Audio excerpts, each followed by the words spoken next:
మీ అందరికీ ఈ వీడియోకి స్వాగతం. మునుపటి వీడియోలో మనం మన చుట్టుపక్కల ఉన్న స్థలాల పటాలను గీయడం నేర్చుకున్నాం. ఈరోజు మనం పటాలను గీయడం ఆధారంగా కొన్ని ఉదాహరణలు చూద్దాం. పటం ఒక స్థానం లేదా స్థలం యొక్క భౌతిక లక్షణాలను చూపుతుంది. ఈ రేఖాత్మక ప్రాతినిధ్యంలో చాలా ముఖ్యమైన సమాచారం ఉంటుంది. ఇది ప్రశ్నలకి సమాధానాలు వెతకడంలో సహాయపడుతుంది.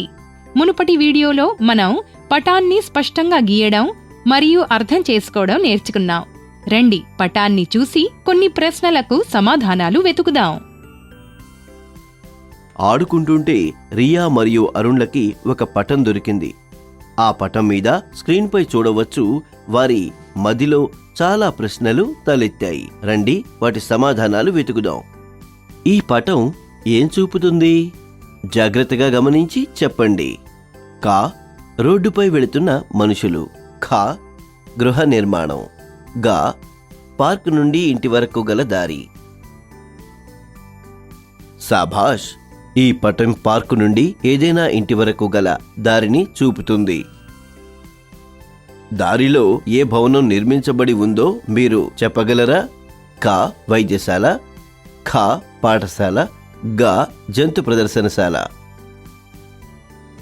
సరిగ్గా చెప్పారు, దారిలో వైద్యశాల ఉంది. అయితే ఇచ్చిన పటంలో స్కేలు ఏమిటో మీరు చెప్పగలరా? కా 1 సెంటీమీటర్ = 1 కిలోమీటర్, ఖా 1 సెంటీమీటర్ = 100 మీటర్లు, గా 1 సెంటీమీటర్ = 100 సెంటీమీటర్లు.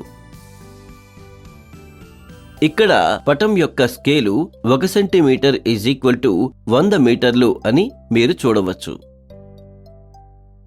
పార్కు నుండి ఇల్లు ఎంత దూరంలో ఉంది?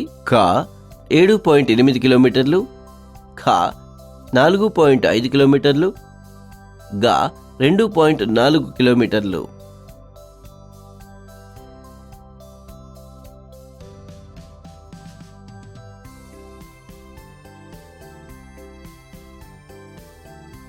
పార్క్ నుండి ఇల్లు 2.4 కిలోమీటర్ల దూరంలో ఉంది. నా ఇల్లు చిరునామా ఏమిటి? కా ప్లాట్ నంబర్ 4 పాలీ రోడ్, ఖా ఫ్లాట్ నంబర్ 12 సుందర్ నగర్, గా flat number 8 Kamalanagar. Plot number 4 Pali road నా ఇల్లు చిరునామా. మీరు కూడా మీకు ఇష్టమైన 2 స్థలాల మధ్య దూరాన్ని గీయడానికి ప్రయత్నించండి. తగిన స్కేల్ను ఉపయోగించి అనుపాత దూరాన్ని గీయండి. ఆ పటానికి సంబంధించిన ప్రశ్నలను మీ మిత్రులను అడగండి. పిల్లలు, ఒక పటంలో ఎంత సమాచారం ఉంటుందో చూసారా? మీకు పటాలను చదివి వాటి నుండి సమాచారం తెలుసుకోవడం వచ్చిందని ఆశిస్తున్నాను. మళ్ళీ కలుద్దాం. నమస్కారం.